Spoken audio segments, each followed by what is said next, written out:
No. Good. Wait. Good. So here I tell her to wait, and that means that she can't cross that threshold. You'll notice she keeps trying, so I'm blocking her with that leash, trying to get her to back up. Good. Once she's back where she should be behind that threshold, good girl. So I'll try to reward her here. Good girl. And she doesn't want to take the food today, but there's rain happening, the weather's weird, and that's okay. So I'm just going to tell her, good girl. And I'm just going to pet her. Good. No, off. Good. So calm, slow pets is what's going to keep her calm. And then once I'm ready to release her, I'll tell her, okay, free. Okay, free. And now she's allowed to go through. Now, when I say okay, free, though, and she's on leash, she can't bolt like a bat out of hell and try and go and hit the end. So you can use that leash if she tries and just tell her nope and use it to block her to come back. Now I'm going to tell her let's go. And when she's walking next to me, she doesn't have to be in that perfect heel position because she'll have a more formal heel when she gets older, but she can't drag you down the road. Let's go. Good. So she should just be right here next to you, and she's got a pretty good natural heel. She's a little bit worried about Tim behind us. Good. So I'm just going to tell her, good girl. Nice. Leave it. Good. And if she tries to pick up something she shouldn't have, you can tell her leave it. When she leaves it, you can tell her good girl. Wait. Now when I stop and tell her wait, she should wait next to me and not continue forward. She doesn't have to sit right now. That'll come later when you do more formal competition obedience and stuff like that. But the biggest thing is if I tell her wait, she's not continuing forward. Then when I want to walk again, let's go. And again, she should be right there next to me. Nope. Good girl.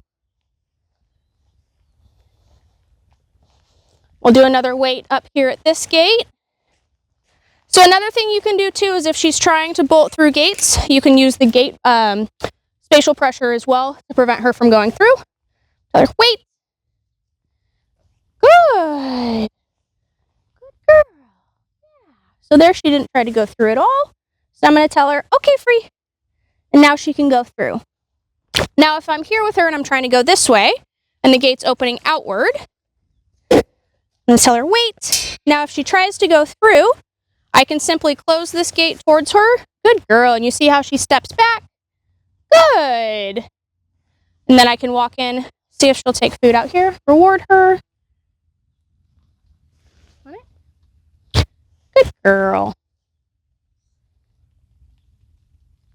She is also teething right now, so some of the treats she doesn't want to take if they are crunchy or feel weird on her gums. Good. So now I'm going to tell her, okay, free. And now she can come through. Good job. Key. Good girl. Let's go. And so this time I'm just going to walk through the gate with her, and she can walk through with me.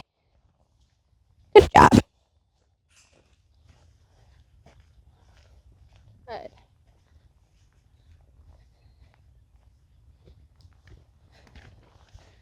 Come on, this way.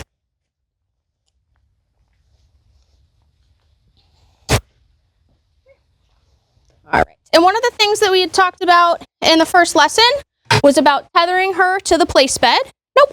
Come here. So you can tell her place, help her on, and then you can tether her by simply just tying a slip knot to whatever piece of furniture is close by.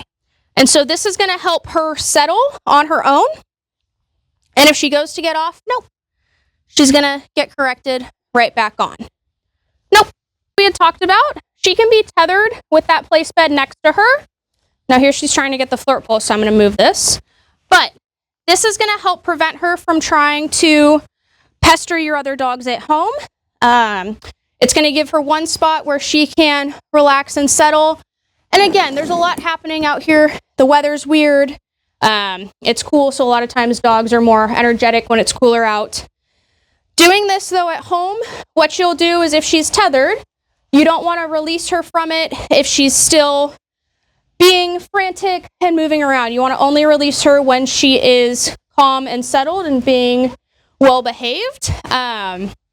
If she's trying to pester the other dogs and stuff like that while she's on that tether, remember, don't release her until she is calm. Now, the other thing, too, is if she is tethered, don't let the other dogs be coming over, pestering her, trying to get her to play with them, because that's not fair. We want her to be nice and calm and settled and not use them as an unfair advantage. She can have like a treat on here. She can have a chew on here, a toy on here. Any of that is totally fine. Something to help her self-entertain. Hey, no. Now, if she tries to chew the tether or anything like that, you can tell her no, you can step in. But also remember, don't leave her unattended if she's on this tether. So this is if you guys are in the room with her, close by where you can hear her. We don't want her to choke herself or anything like that. You should be around in case anything happens, and that way you can also manage the other dogs around her. So now she's here, she's settled, she's calm, so now she's going to get released. So I just come, I undo that tether. Good girl. And then I tell her, okay, free. And now she's allowed to get off and move around.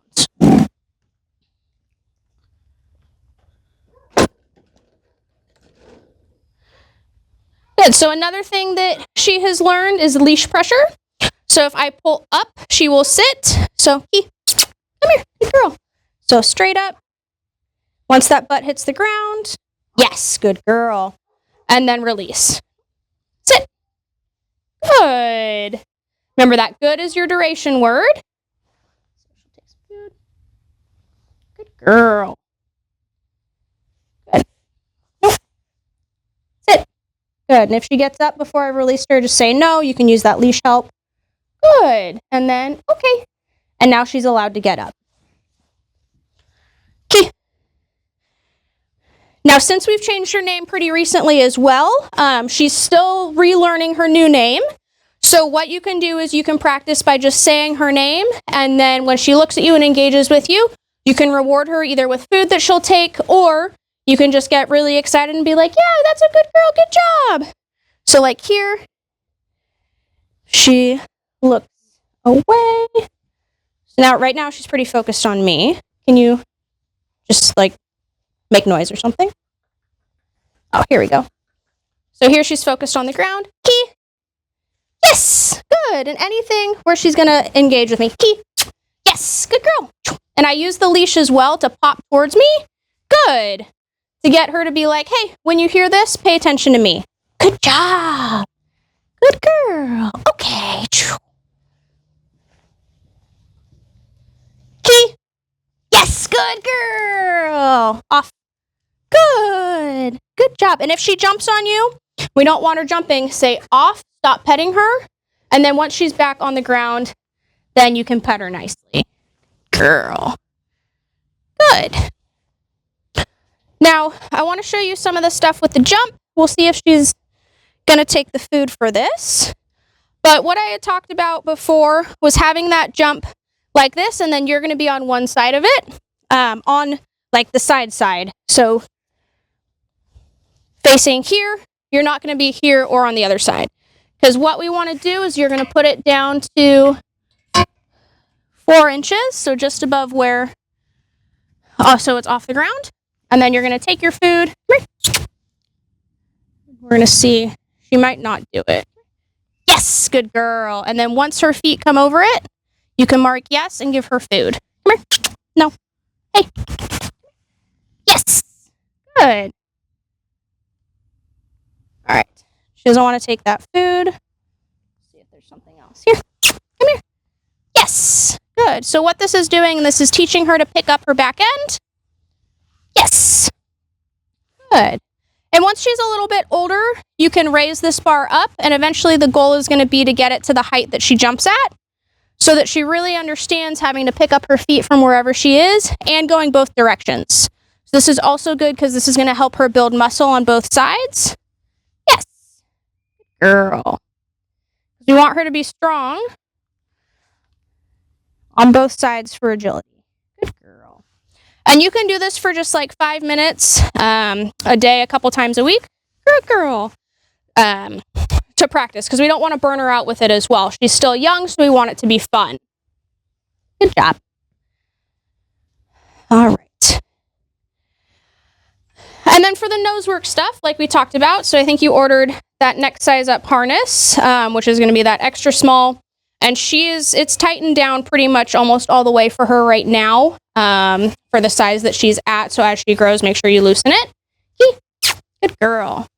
So we just put that on, and then the odors that she's seen most frequently is going to be birch. She saw anise the one time last weekend. I sent you those videos to see. But again, all of it still is peared at this point because she is so young and she's still learning. And we want it to just continue to be fun for her.